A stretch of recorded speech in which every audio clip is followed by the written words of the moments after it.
Hey there, and welcome to Revealed Truth. We have another two-part story for today, so prepare yourselves for another mind-boggling story. Get comfortable, grab a drink, and let's begin.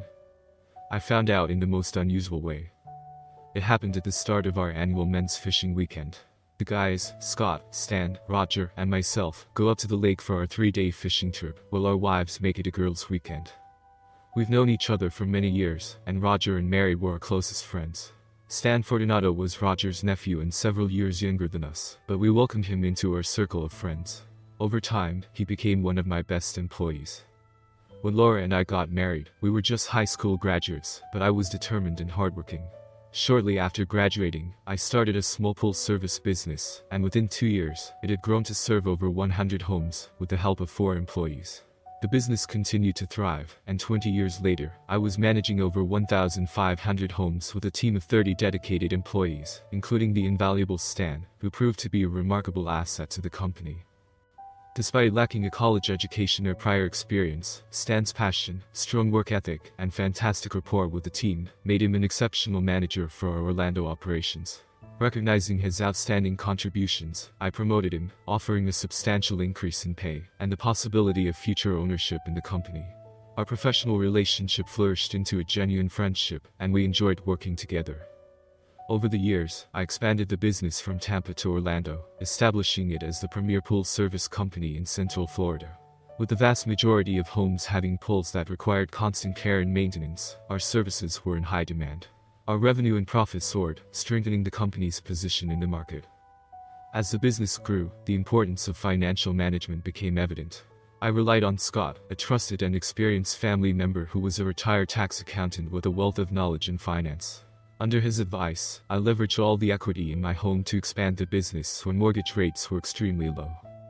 My trust in Scott was a testament to his expertise and dedication.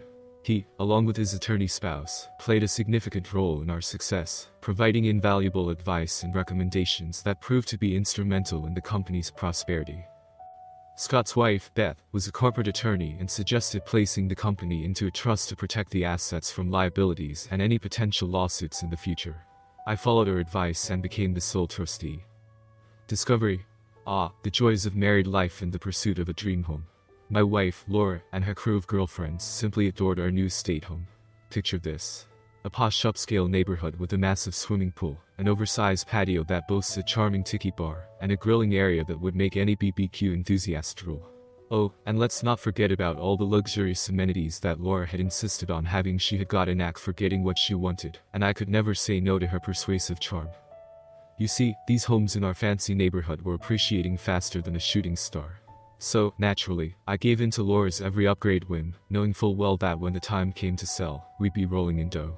Love has a funny way of making us do things we never thought we would, but hey, it was all for the greater good, right? Vacation day. Well, today's the day.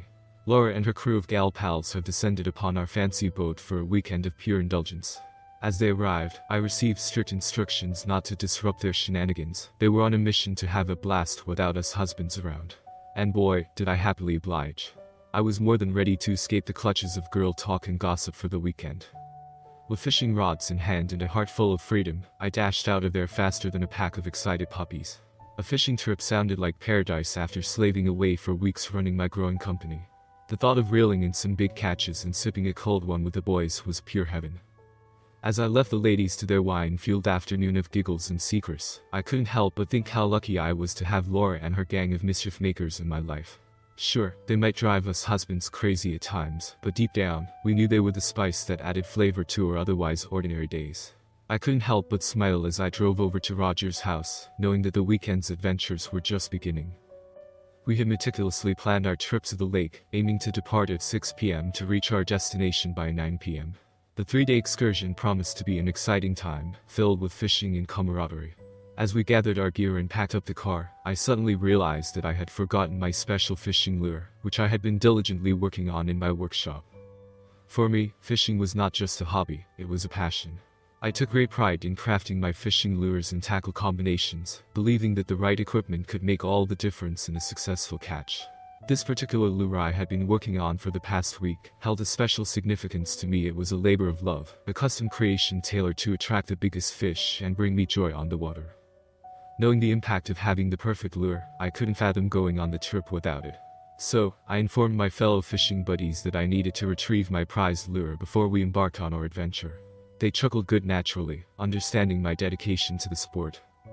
I jumped in my car at 5 p.m. and drove the 7 minutes back to my house, parked behind all the women's cars and walked to the side door, and quietly made my way down to the workshop, not wanting to disturb the girls or get yelled at for coming home early. Trying to remain quiet, I made my way over to the bench and noticed that I could hear the women chatting. I remember laughing when I realized they were already drunk as they were giggling and having fun.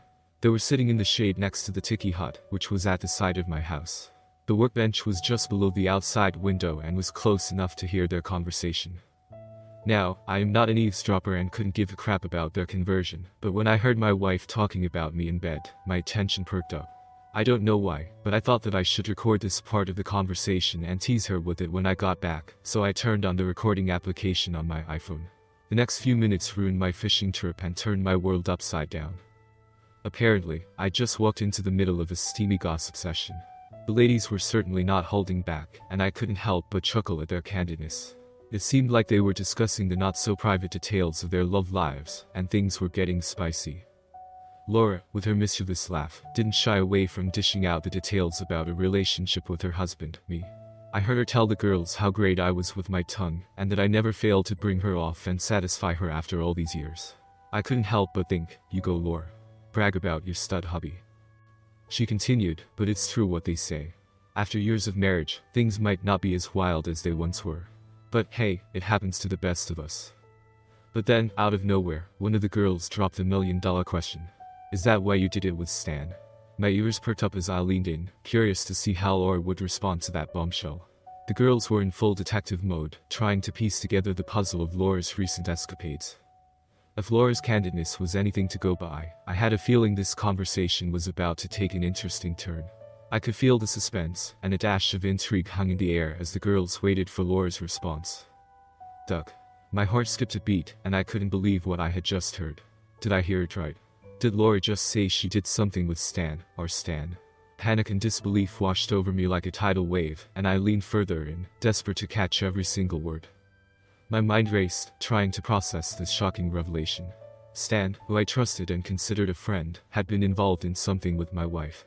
It felt like the ground beneath me was crumbling, and I struggled to keep my emotions in check.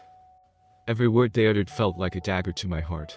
The giggles and laughter that once brought joy now sounded like a cruel symphony of betrayal. My hands trembled as I clutched the phone, my heart pounding in my chest, and tears threatening to spill from my eyes. As I continued to eavesdrop on this gut-wrenching conversation, I felt like a helpless bystander in my own life. The shock and hurt were almost too much to bear, and I desperately wished I could rewind time and erase those words from existence. At that moment, the truth hit me like a ton of bricks. The trust I had placed in both Laura and Stan had been shattered into a million pieces. I felt lost, betrayed, and utterly broken. The pain was unbearable, and I was lost and devastated all at once. As I listened to the conversation unfolding, I realized that my life would never be the same again. The innocence and happiness that once filled our home would now be replaced with heartache and despair. No, Bob and I have a good sex life, and he's always satisfied me in that way. I love him and would never intentionally have started anything with Stan. It kind of just happened. Come on Laura, you cheated on Bob. You can't be that satisfied with your marriage. No, you don't understand. My love for Bob is everything. He's not just my man, he's my home, my rest, my heart, and my safe place. And, yes, he satisfies me. I love him dearly. This stupid thing with Stan was just a big mistake. But you said Stan was a great lover, so we assume you had sex with him. We don't get it. Tell us the whole story. Girls, anything I tell you has to stay here. The guys would kill Stan, and my husband would kick me to the curb if he found out I would never hurt him that way. He's such a sweet man, but he would never understand. Do you promise to keep this just between us girls? I didn't hear anything, but I assumed they all nodded their heads in agreement. Okay, you can't repeat any of this, but after Susan dumped Stan last month, he was distraught. He was completely shocked. He was about to ask her to marry him. That afternoon when I saw him at the restaurant, we sat together, and he opened up to me and told me the entire story.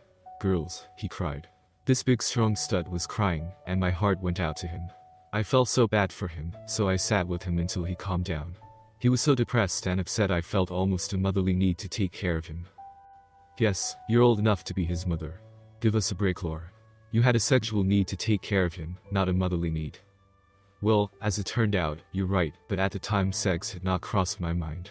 Anyway, he walked me to my car and thanked me for being a good friend and letting him unburden his feelings. I just smiled and gave him a friendly kiss. That's when the spark started. Before I could move away from him, he pulled me close and gave me the sexiest kiss I can remember. It's been years since Bob kissed me like that, and that kiss turned my knees to jello. Hearing her say that caused me great pain and a heavy pounding in my chest. I shook, but I'm not sure if it was from anger or fear of what she would say next. After we broke the kiss, and without saying a word, he took my hand and led me to his truck, which was parked several rows over under a shaded tree. Don't ask me why I let him do this, it felt like I was spellbound. Anyway, we sat in the back of his truck and made out like high school sweethearts for the next few minutes, and that's when he told me he always found me so sexy and fantasized about being with me.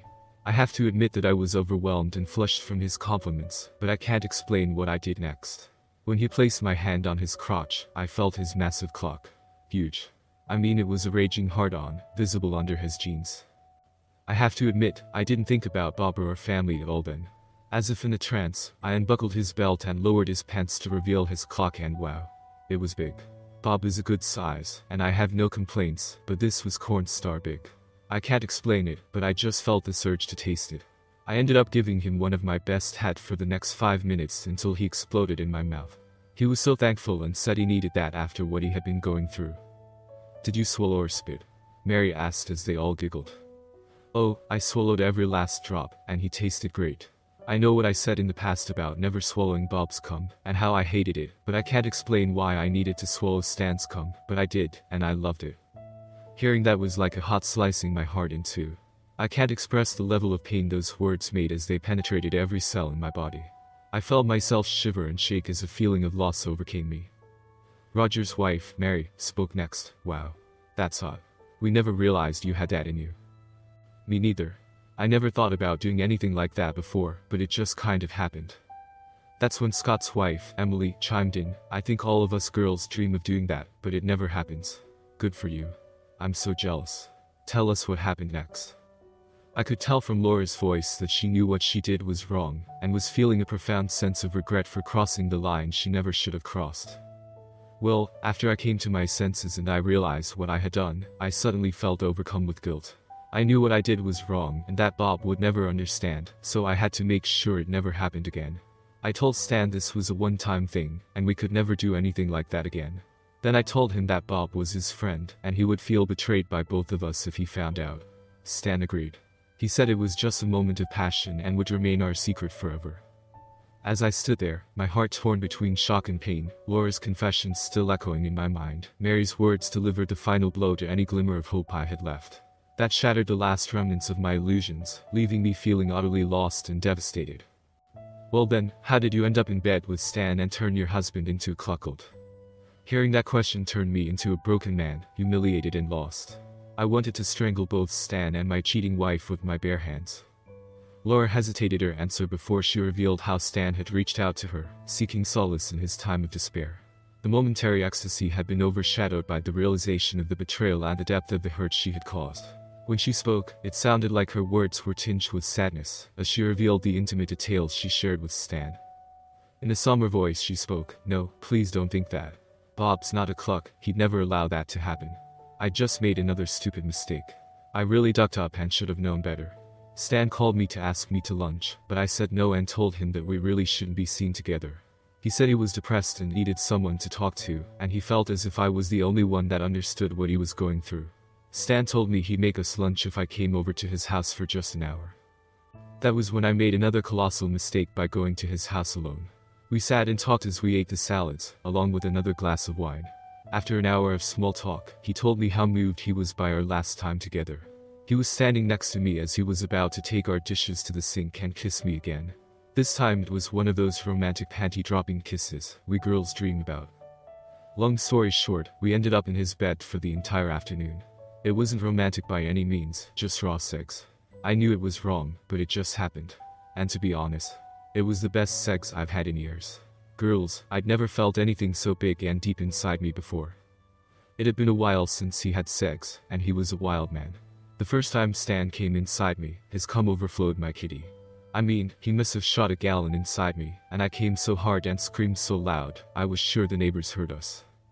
It was an amazing few hours of hot sex, but we both knew it wasn't going to happen again. After I showered and dressed, I did tell him that this would never happen again and not to call me.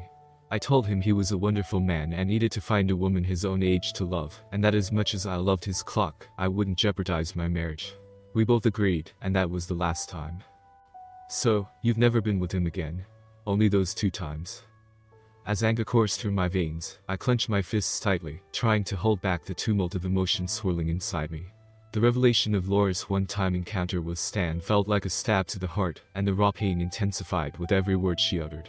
Now knowing that she allowed another man to come inside her was another blow to my male ego and self-worth. My world was imploding and my life as I knew it was over. The term clock echoed in my mind, a hurtful label that I never thought would be associated with my marriage. The rage surged, but I also felt a desperate desire to salvage what was left of our relationship. I didn't want to lose her, but I couldn't bear the weight of the betrayal either. My mind raced, grappling with conflicting emotions. The hurt and anger mixed with a sense of powerlessness, leaving me feeling lost and vulnerable. How could she do this? How could she betray our trust in such a way? Just as I was searching for a glimmer of hope, Laura's next comment hit me like a ton of bricks. It was as if she had poured salt into an already open wound. Her words tore at my heart, intensifying my anger and disbelief. I know it was wrong, but like I said, it just happened. At that moment, the anger reached its peak. How could she dare to brush off her actions as if they were some uncontrollable impulses? The anger surged anew as I heard my wife trivializing her infidelities. I felt a sense of indignation, a feeling of betrayal that went beyond the physical act. She had willingly put our marriage at risk for a moment of pleasure. The room seemed to close in on me as the anger swelled, and I struggled to find a way to process it all. I wanted to scream, to lash out, but I knew that wouldn't solve anything. The pain was overwhelming, and I felt a crushing weight on my chest. At that moment, I realized that I couldn't make sense of it all right away. Then hearing her speak again, I listened closely for any hope for our future together. As she spoke, her voice quivered with emotion. Laura acknowledged that despite the guilt she carried, she couldn't help but reminisce about the intense passion she shared with Stan. She described how those memories had become a secret sanctuary she sought when making love to me. No, never again. All I have now are those wonderful memories. I hate to admit it, but I use them when Bob's making love to me. I know it's wrong, but I can't stop thinking of Stan's big clock and how it felt inside me. I can't get him out of my head. I've never experienced the deep O's he gave me before since then. Now those memories are all I'll have. Bob will never know that it's not his clock that makes me come while he's making love to me. Girls, Stan has ruined my kitty, and even with all the guilt I carry, I still can't get him out of my head. It was a bittersweet confession. Laura's words carried a sense of longing, as she grappled with the realization that those memories with Stan would forever remain a part of her, no matter how much she wished she could erase them. Emily had been quiet but spoke up after Laura's admission. Laura, I'm so jealous. I love Scott as well, but I'd love to give a big clock like Stan's a go. Don't repeat this, that Scott's kind of small. I love him dearly, but I'd kill to try out a big clock, just once. I heard Mary make a low moan as if the story was getting her hot. That's wild. And poor Bob is clueless. He has no idea about Stan or that you fantasize about him during sex. God, that's so wicked, Laura. But you better fix your head and forget about Stan. Bob's not a stupid man, and you might slip up and hurt him. Don't worry about Bob. I make sure he's taken care of. And trust me, he'll never know about this, and I'll never do it again, I swear. It was a mistake, and living with this guilt has been difficult. To be honest, along with the wine, finally telling someone the entire story is helping me. My future was now in peril as the girls giggled and enjoyed their girl talk at my expense. I was a sucker that purchased a big house, paid the bills, and allowed my wife to enjoy a luxurious life without having to work. Spa, country club, shopping, new big house, with her pull for entertainment, and a housekeeper, all on my dime. The sucker, better known as the clueless husband. I couldn't believe what I had just heard. The shock of Laura's confession had left me in a state of disbelief, and tears streamed down my face, betraying the depth of my pain. Time seemed to pass in a blur as I listened to the conversation, and I was unable to tear myself away from the painful truth. I knew I had to leave, to distance myself from the situation, at least for now. With a heavy heart, I picked up my fishing lure, along with the bottle of Amontillado sherry I bought for the guys, then made my way back to Roger's house. The guys were waiting for my return, oblivious to the turmoil raging inside me.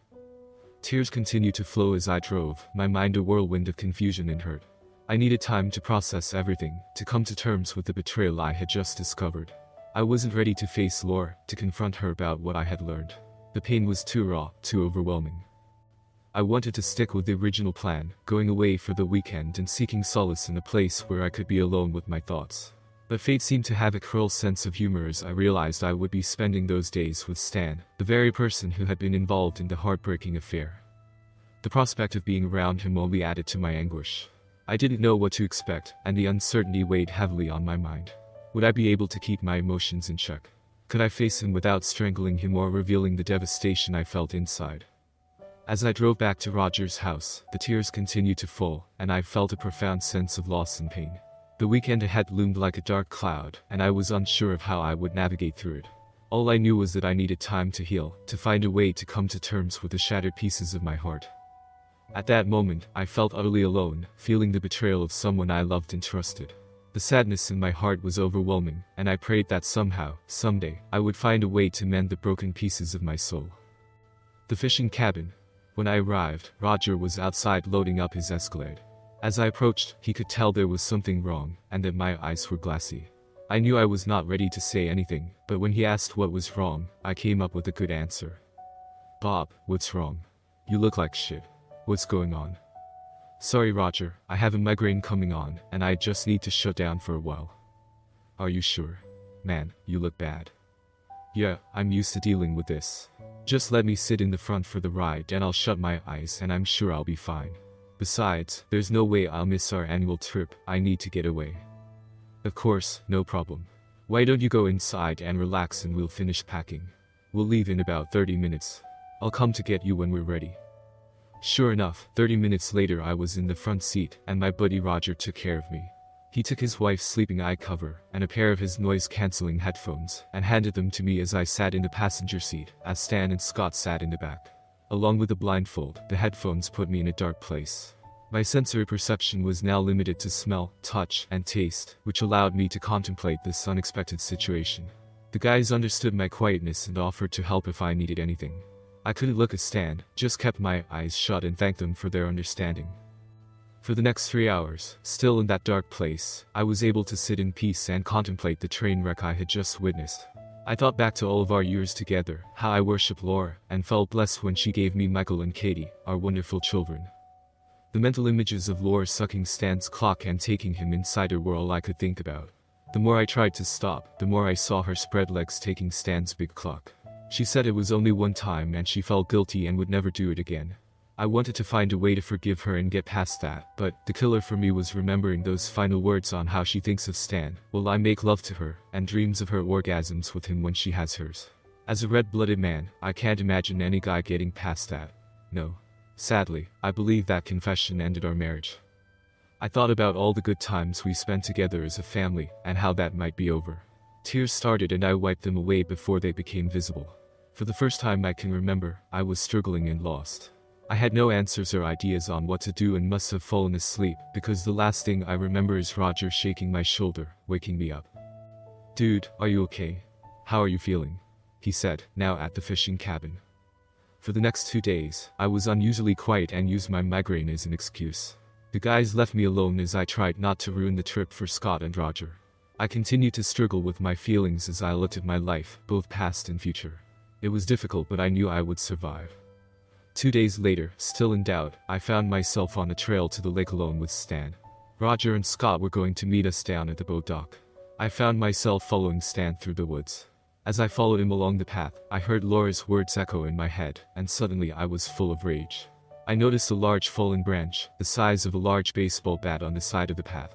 Without thinking, I picked it up and felt the heavy weight of the branch in my hands, looked at Stan about 20 paces in front of me, and suddenly charged forward, raising the heavy branch and bringing it down hard onto Stan's right shoulder. I was going for his head, but at the last second changed direction and shattered his collarbone, causing Stan a searing pain as he fell to the ground. Standing over at him, I was looking down at the man that ducked my wife. He was holding his shoulder as I yelled, "That's for ducking my wife." I then kicked him as hard as I could between his legs. I hit his balls as hard as I could, and watched him curl up wailing in pain until he blacked out. A few moments later I came back to my senses and moved Stan over to a tree and sat him up while he recovered. A few minutes later he regained consciousness. What the duck? Look, asshole, I know all about you and Laura, and right now you're lucky you're still alive. Man, I'm sorry it just happened. Bob's face turned red with rage. Shut the duck up. You ducked her, end of the story.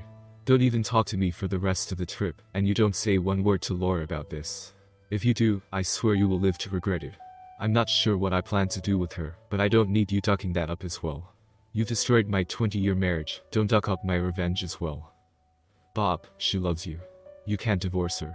This is all my fault and I'm sorry, please just take it out on me, not her. Bob, I was hurting from Susan leaving me and Laura was there for me. It just happened and she felt guilty after I pushed her. Man, you can't divorce her, she loves you. I kicked him in the balls again. I said shut up. Just then Roger and Scott saw me kicking him again and ran over and pulled me away. Bob, what are you doing? What's going on? Stan was quiet and held his balls in pain. Roger helped Stan get up, and we went back to the cabin for the next hour. Stan was holding his shoulder acting all pissed off because I attacked him from behind, and how it wasn't a fair fight. I glared at him and told him to shut up, and then played the recording for everyone to hear.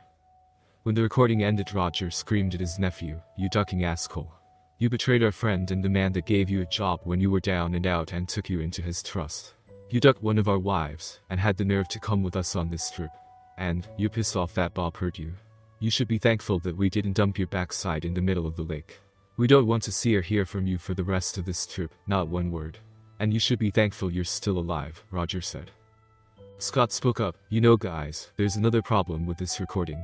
You heard what my wife and Mary said and how exciting it was. All of our wives were excited about Laura's cheating and keeping it a secret. I don't know about you, but I have a problem with that, and when I get back Emily and I will be having a serious conversation." "Yeah, you're right Scott. That was bullshit and disrespectful to all of us." He turned to Stan, giving him a death stare, and said, "See what you've done asshole. You've destroyed one marriage and possibly two others. Maybe we should dump you in the middle of the lake." Stan just looked down at the floor and remained silent. He finally realized how badly he screwed up.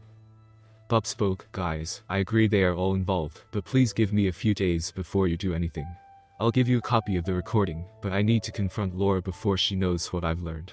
Thanks to this asshole, I don't think I can stay with her. Hell, every time we make love now, I'll know she's thinking about his big dick. There's no way I can be with her knowing that. I'm probably going to divorce her, I know I can't be with her. I just need a few days to figure things out." Roger looked over at his nephew Stan, "You're a piece of shit. You will not speak to Laura or the other wives without our approval. If you warn Laura what's about to come down on her, we will make your life a living hell. Right now, if you disappeared none of us would be upset. You're my nephew and family, which is the only reason I haven't beaten your backside and left you in those woods. You've hurt our friend and a good man. Just because you couldn't keep your girlfriend you go after another man's wife. You're a piece of shit, and I'm embarrassed to admit you're my sister's kid. Not a word, do you understand, asshole?" Stan nodded and understood. Nobody spoke to him again for the entire trip, and to his credit, he stayed out of the way and avoided any conflict. Coming back home, I just had to figure out what I was going to do with Laura. As we drove back home, I considered everything and wondered how Laura would have reacted if the roles were reversed. That was it. Suddenly, I had a plan. Deep down I loved Laura, and probably could get over the one-off duck and suck with Stan, but the thought of her dreaming of him while making love with me was too much. I decided to leave Laura's fate in her own hands. The plan was to talk about an affair, leading her to think it was me who had the affair, and see how she reacts and what she would do. If she forgave the one-off sex, then I would do the same for her and work things out.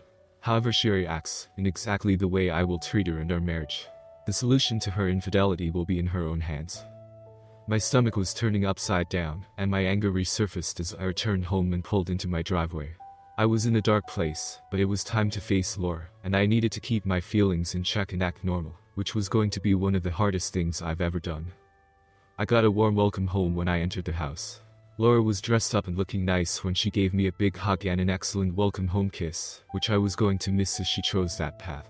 I was still pissed, but I still loved the cheating slut. My blood was boiling as I thought about what she had done, but the smells of her perfume and the nice dinner she prepared helped calm me down. We had an excellent dinner and somehow, I remained pleasant and listened to her tell me about the last few days. It was still relatively early when she took me up to the bedroom saying she missed me and needed some extra loving. Obviously, she was horny and wanted some sex. I smiled to myself knowing she was about to determine our future. Laura didn't waste time and had my pants down around my ankles a minute after we were on the bed. She was on her knees and started licking my shaft until it was hard, and then gave me a world-class, sloppy wet blowjob that got me rock hard. I tried to come during the blowjob because I didn't want to be inside her, as I knew she would be thinking of Stan. I knew that this was something I would envision every time we made love. She knew I was getting close, and stopped her ministrations on my clock. In a second, she was naked on the bed pulling me on top of her. I wanted to duck her in the worst way, but all I could hear were her words about dreaming of Stan's clock while I made love to her, and for the first time in our relationship my clock softened and was unable to penetrate her kitty. Laura looked up at me in shock. I could tell she felt hurt by my lack of excitement. "Baby, what's wrong? You don't want to duck me?" It was showtime. I had my phone on the night table recording the audio so that there would not be any misunderstanding of my conversation. "Laura, there's something I need to tell you. There's someone else, and I feel so bad that my clock just can't perform." Shocked, she looked up at me and asked, "What do you mean, there's someone else?" "I'm so sorry. It's only been a couple of times, but the sex is so great I just can't get it out of my head." Her Latin temper flared, as I predicted. "You ducking bastard. You duck someone else and you can't stop thinking of the sex." "Baby, it was only sex. I still love you," I said, careful not to say it was me having the affair. "I can't believe this. What do you mean you can't stop thinking about it?" "Well, to be honest, the O's were the best ever, and I can't get the thought of all those amazing O's out of my head, which is why I can't get hard." I phrased the words carefully, not implicating myself, but just repeating her own words from the recording. She was crying, obviously hurt by the thought of the betrayal. Was I being cruel and mean? Maybe, but in reality, I was the victim, not her. I let her continue. In an angry voice she yelled, "Well, duck you. You can just pack your shit and get out. I'm not going to stay married to a cheater. You know my dad cheated on my mom leaving her a broken woman. I will not let you do that to me. Now get out. I'm going to divorce your backside and make you pay for this. I've been a perfect wife. I gave you 2 wonderful children, ran the household, made you dinner, and treated you with love, and this is how you repay me." I almost laughed at her demeanor and comments. She's not going to enjoy this in a few minutes, that's for sure. "Laura, it was just sex and it was only those 2 times. Come on, it was just a one-time thing. Are you sure that you want a divorce over this?" "Listen to me. Only sex. Are you kidding? I don't believe you, and how do I know if there aren't others? I can't trust you, and yes, I want a divorce, and you're going to pay dearly for this. You know our state just passed a new law favoring the injured party from adultery, don't you? I'm going to divorce you under that statute and take you for everything you're worth. Hell, I'll even get your business and keep you on as one of the pool boys, you bastard." Wow, I didn't expect you to be so heartless and cruel. Like I said, there was no love, it was just sex and only those 2 times. Is this really what you want? Are you sure there's no forgiveness possible? Maybe we can go to counseling. I tried to save the marriage, but she was in fact making the decision to end it, and she didn't even know it. "No. We're done. I won't stay married to a cheater. Just pack some of your clothes and get out. Stay with Roger or get a hotel room, but I don't want to see you again. You'll hear from my attorney." I couldn't help myself as I smiled. She had no idea that she had just led herself to her own execution. With venom in her voice, she yelled, "Why do you have that smirk on your face, asshole?" "Well, sweetheart, you just made my decision a lot easier." "What do you mean, your decision?" she asked. "Let me show you something. Get dressed and come with me." She was still pissed and seething, but she followed me down to my workshop. I had her stand next to the same window where I made the recording. I told her to stay there and not move until I returned. I went outside and synced the Bluetooth speaker with my iPhone, then returned to the workshop. She was still angry, but now looked confused as I stood next to her and then hit play on the phone. My cheating wife was even more confused when she heard herself speaking, but continued to listen, and then the expression on her face changed to one of shock. When she heard the entire conversation, she broke down in tears and fell to her knees. The realization of what had just happened hit her hard.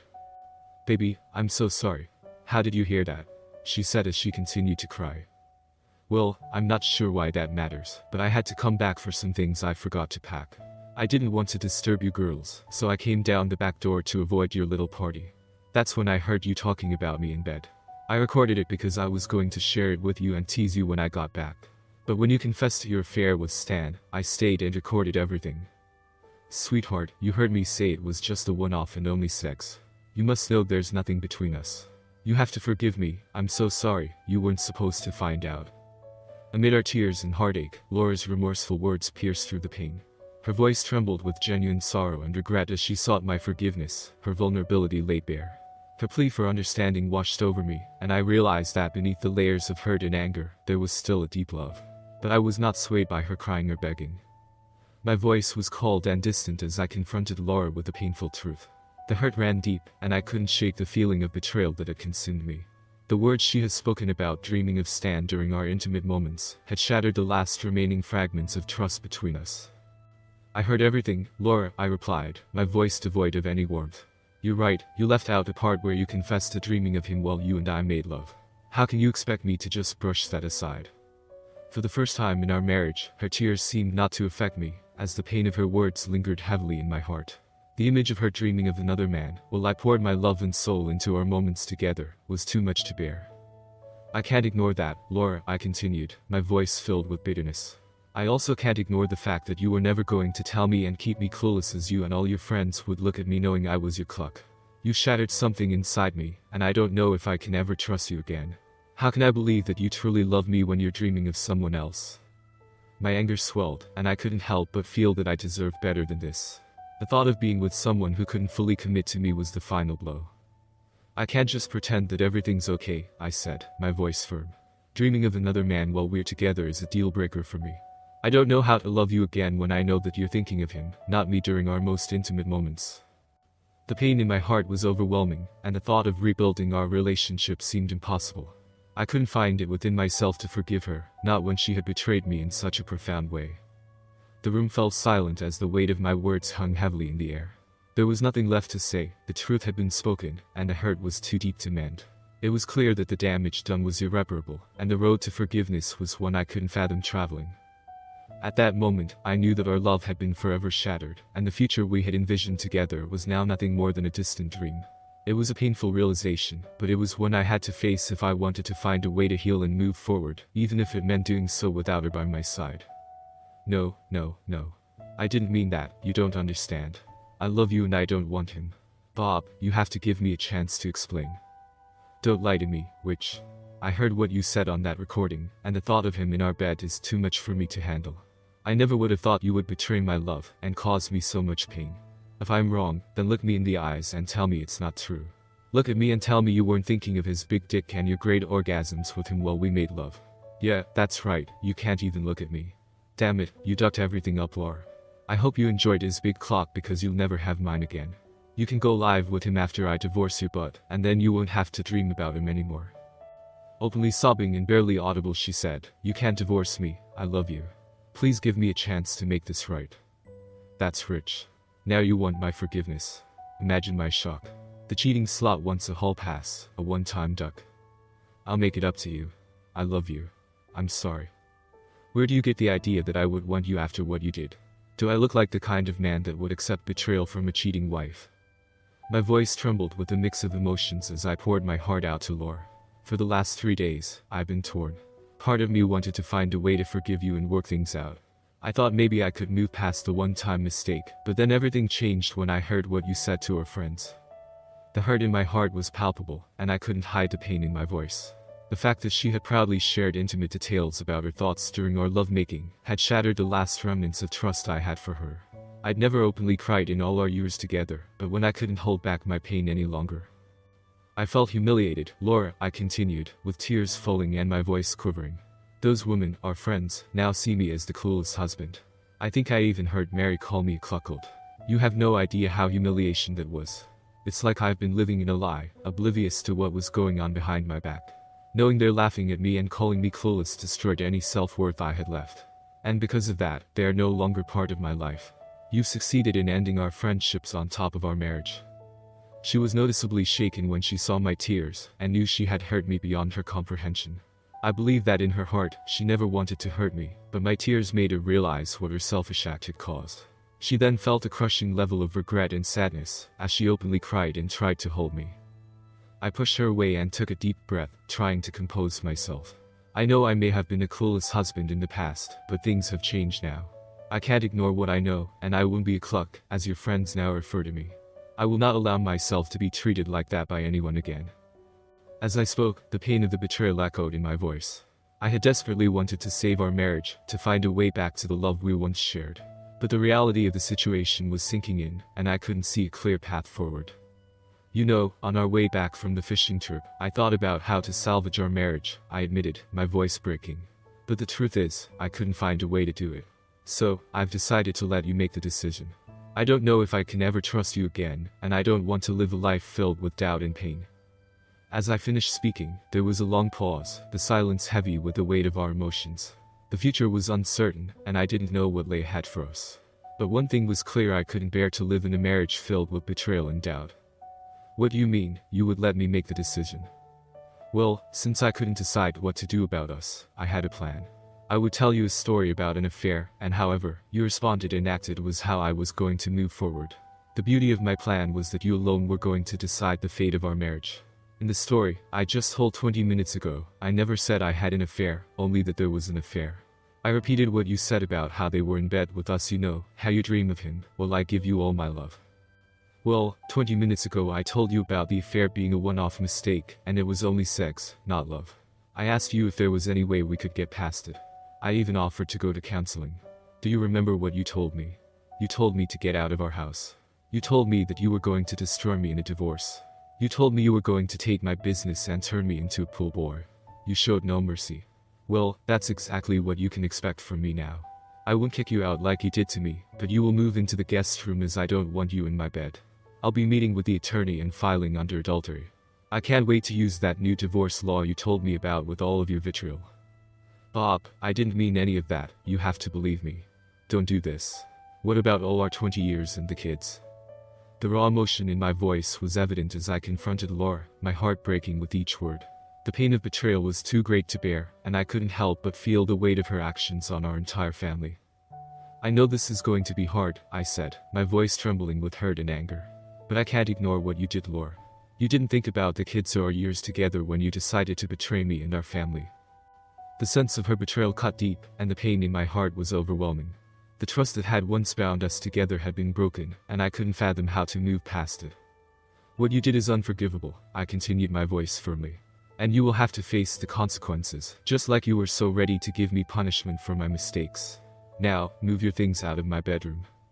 My voice was heavy with sorrow as I led her away, physically separating her from the space we once shared. The room that had been a sanctuary for our love was now tainted by the betrayal that had unfolded. That night, sleep eluded me as I mourned the death of my marriage. I had loved her with all my heart, and the realization that she had been dreaming of another man during our most intimate moments continued to overwhelm me, like a dark cloud. I know some men could forgive their wives for such transgressions, but I couldn't find it within myself to do so. The pain was too great, and the trust that had been broken felt irreparable. Despite my love for her, I couldn't find a way to get past what she had said. The dream of a future together felt forever broken, and the loss was immeasurable. All I could do was honor my feelings and emotions, even if it meant letting go of the woman I once loved so deeply. Before leaving, I looked down at the woman I loved for over the last 2 decades and said, "You've broken my heart. Today I lost someone who didn't care about me, but today you lost someone who would have done anything for you." The sounds of begging for forgiveness followed me until I walked away from Laura for the last time. Full out, Bob made the heartbreaking call to his children, dreading the moment he had to share the devastating news. His son, Michael, offered his understanding and unwavering support, a glimmer of solace amid the chaos. However, Katie's reaction shattered his hopes. The anger she displayed, a reflection of her close bond with her mother, pierced his heart. Bob tried his best to make her understand, but the chasm between them seemed insurmountable.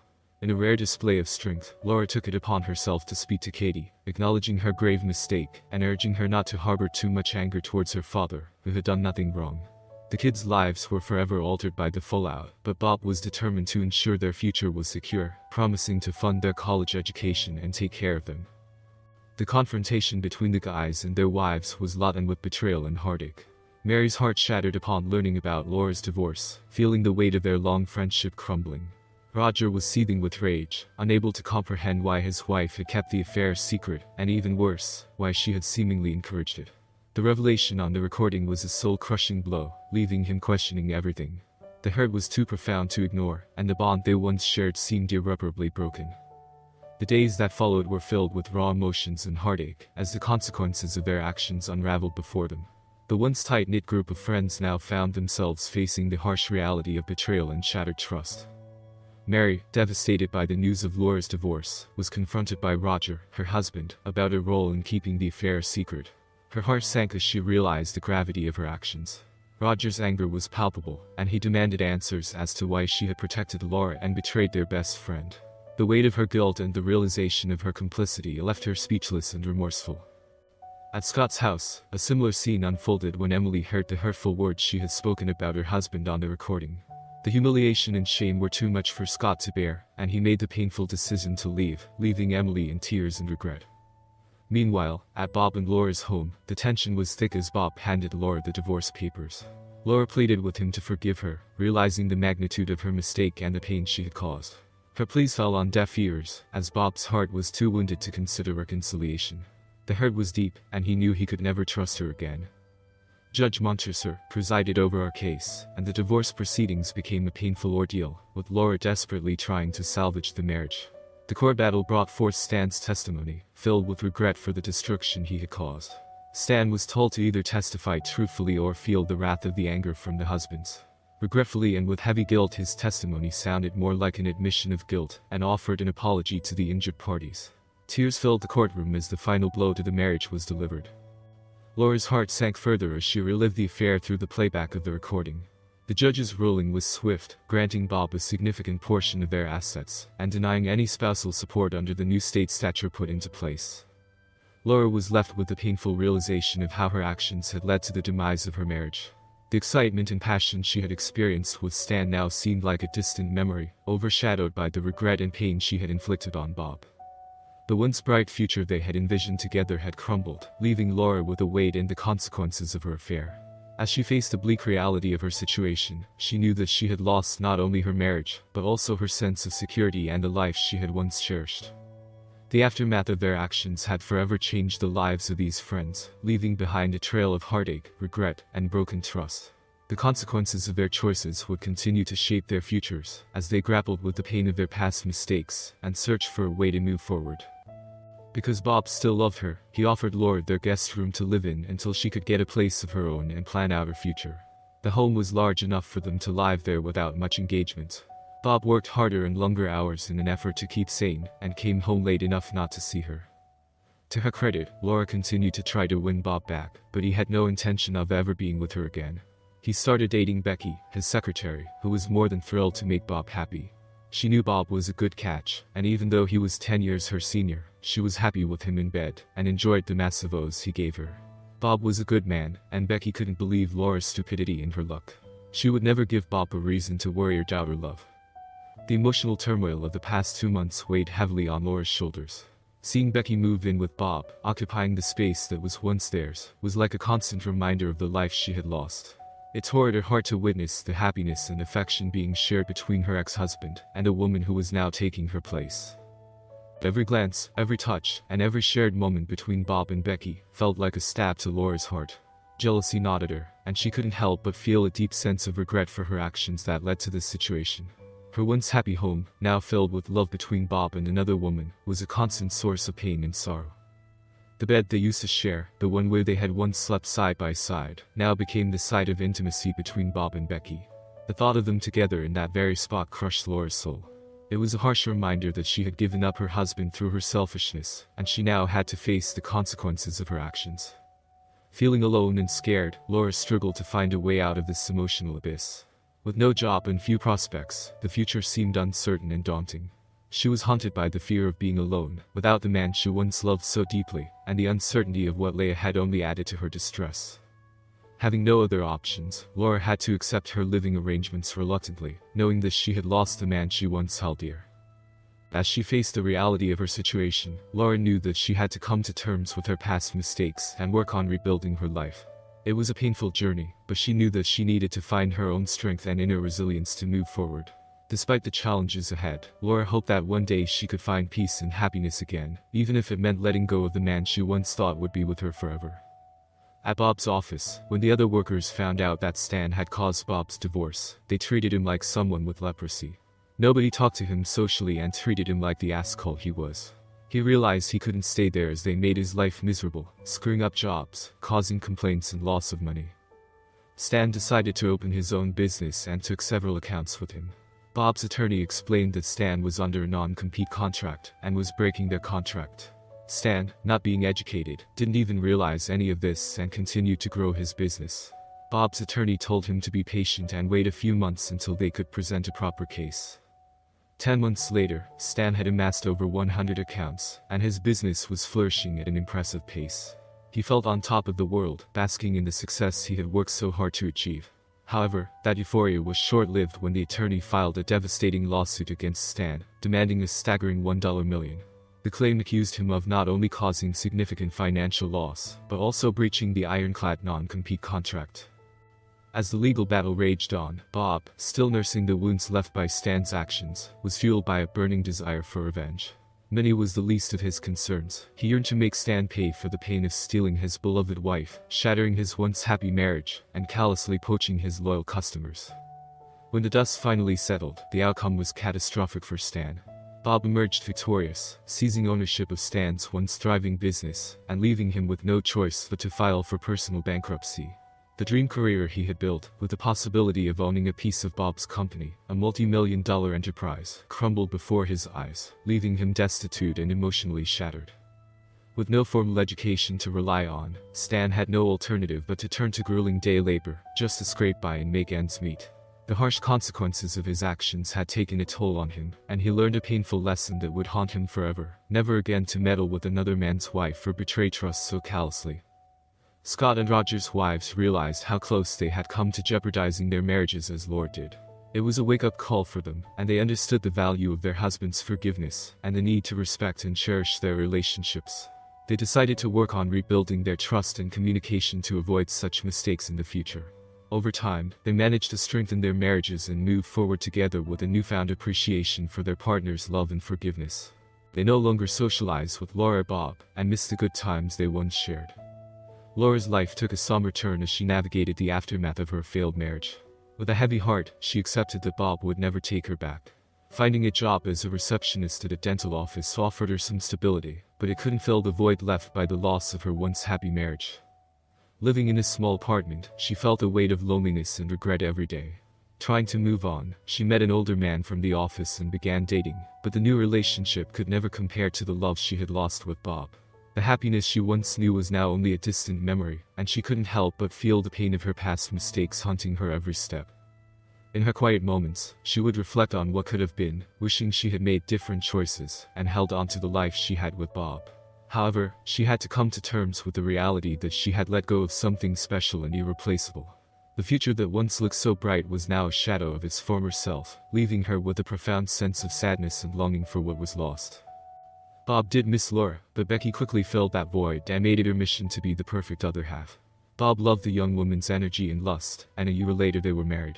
Michael and Katie would have a baby half-brother a year later. And that's a wrap for this story. Trust is a fragile thing, and these stories remind us of the importance of nurturing it. Make sure to subscribe and hit that notification bell, so you never miss a shocking revelation.